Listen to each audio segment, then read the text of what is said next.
Pada kesempatan kali ini kita akan membahas mengenai pemikiran terkait manajemen kualitas. Untuk membahas hal tersebut, langsung saja kita telusuri di ruang tanya.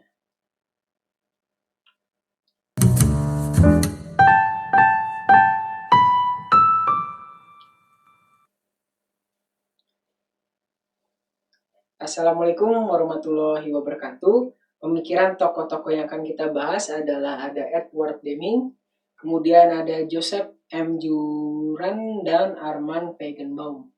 Langsung saja kita bahas satu persatu. Dimulai dari Edward Deming, ada beberapa poin yang ingin disampaikan, yaitu ada 14 poin filosofi manajemen kualitas dan 7 penyakit mematikan manajemen. Ini pemikiran dari Deming. Tapi yang akan kita bahas adalah Shewhart Cycle yang dikenal dengan PDCA. Shewhart ini adalah gurunya Deming, gitu. Nah, kenapa Shewhart ini dibahas? Karena Shewhart Cycle ini akan dikembangkan oleh Deming menjadi sebagai berikut. PDSA, di mana ceknya berubah jadi study, yang dikenal dengan Deming Cycle atau tadi PDSA. Nah, kita akan bahas satu persatu. Di Deming Cycle, tahap pertama itu biasanya adalah plan, di mana di tahap ini kita merencanakan perubahan sistem untuk peningkatan kualitas. Setelah direncanakan, kita akan masuk ke step 2, di mana perencanaan tadi dilaksanakan ya, atau melaksanakan apa yang direncanakan. Nah, yang menariknya di DU ini biasanya dilakukan dalam skala kecil atau pilot atau percobaan. Nah, itu yang penting dari DU ya. Nah, kemudian masuk ke study, yaitu menganalisa hasil perubahan dan memahami apa yang dapat dipelajari dari percobaan yang dilakukan pada tahap DU. Nah, itu adalah study. Kemudian setelah dapat hasil studinya, kita melakukan act, di mana untuk memutuskan apakah perubahan akan diadaptasi pada skala yang lebih besar atau tidak, atau secara permanen atau tidak. Nah, contohnya PDCA ini misalnya kebijakan pemerintahan Provinsi Jakarta yang waktu itu masih mempertimbangkan kebijakan ganjil genap. Itu masih berupa plan. Nah, kemudian dicoba di beberapa ruas, diuji coba dulu gitu ya, masuk ke DU. Nah, setelah itu hasil uji cobanya dianalisis, masuk ke study, dan ternyata hasilnya bagus menurut pemerintahan dan diputuskan bahwa kebijakan ganjil genap ini permanen atau act ya, tadi sudah masuk ke act.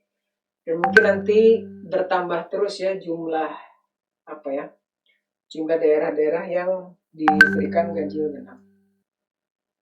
Maaf ya, itu ada suara WA, nggak apa-apa lah. Nah, kemudian masuk ke Joseph M. Juran, yang biasa kita kenal dengan Juran Trilogy, yang terdiri atas planning, control, dan improvement. Nah, untuk membahas 3 hal tersebut, kita akan membahas gambar sebagai berikut. Tenang saja, kita bahas satu persatu. Di sumbu X-nya itu adalah waktu, di mana semakin ke kanan itu semakin bahasanya, waktunya semakin berjalan. Nah, sedangkan di sumbu Y itu adalah biaya yang dikeluarkan akibat dari buruknya kualitas atau cost of poor quality, di mana semakin ke atas berarti biayanya semakin besar yang dikeluarkan. Nah, kita akan membahas dulu mengenai planning, di mana pada quality planning itu didesain produknya dan didesain bagaimana cara membuatnya. Nah, di sini belum muncul biaya akibat buruknya kualitas karena memang belum ada proses produksi.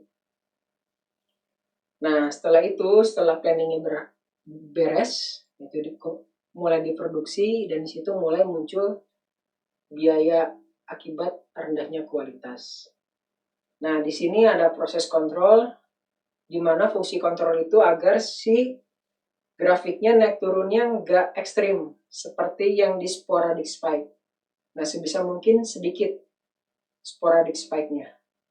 Nah ini udah cukup bagus lah, walaupun ada satu, ya kontrolnya ini sudah cukup bagus karena tidak terlalu naik turun.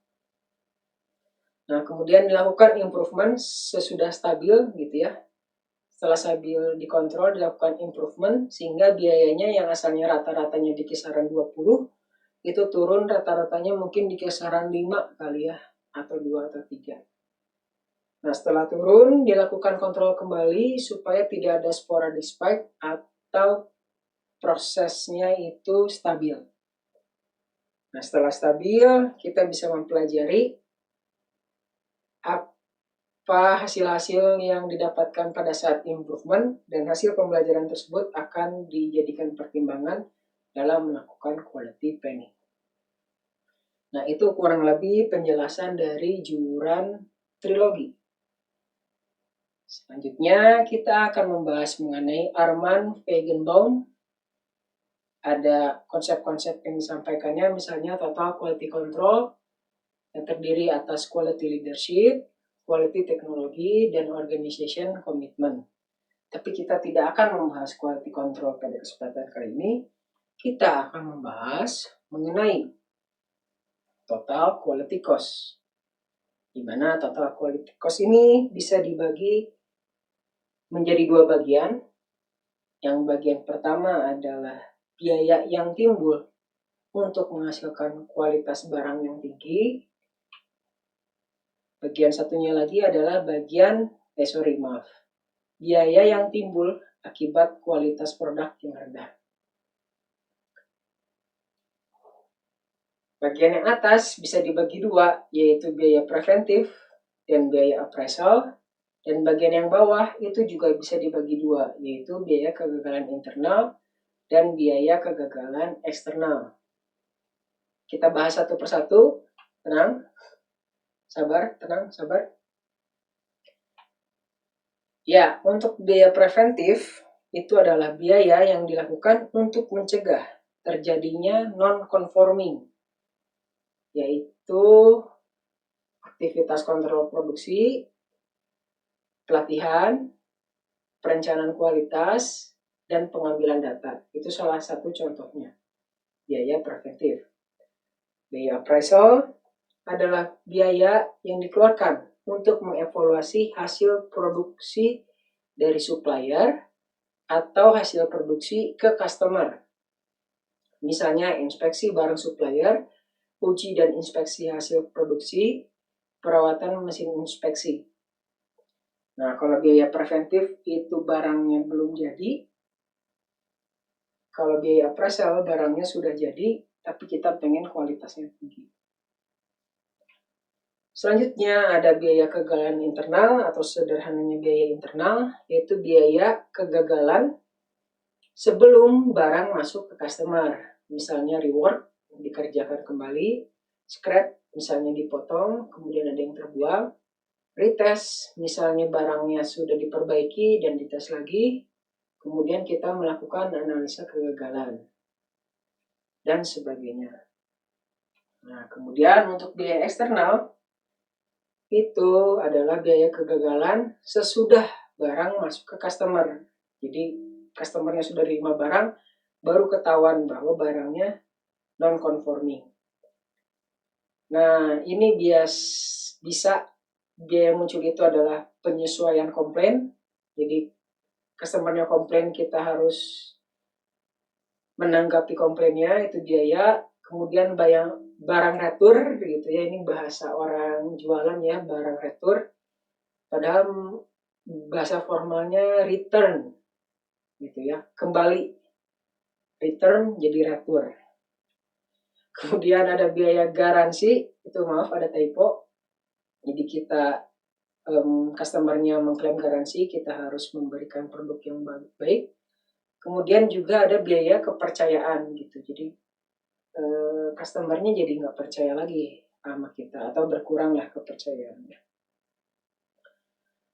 Oke, itu adalah pemikiran-pemikiran ya dari 3 tokoh. Kemudian apa yang bisa kita bungkus kali ini? Kita sudah membahas filosofi manajemen kualitas dari Deming, Juran, dan Feigenbaum. Pada Deming kita mengenal PDSA, pada Juran kita mengenal Juran Trilogy, dan pada Feigenbaum kita mengenal Total Quality Cost. Mudah-mudahan bermanfaat. Wassalamualaikum warahmatullahi wabarakatuh.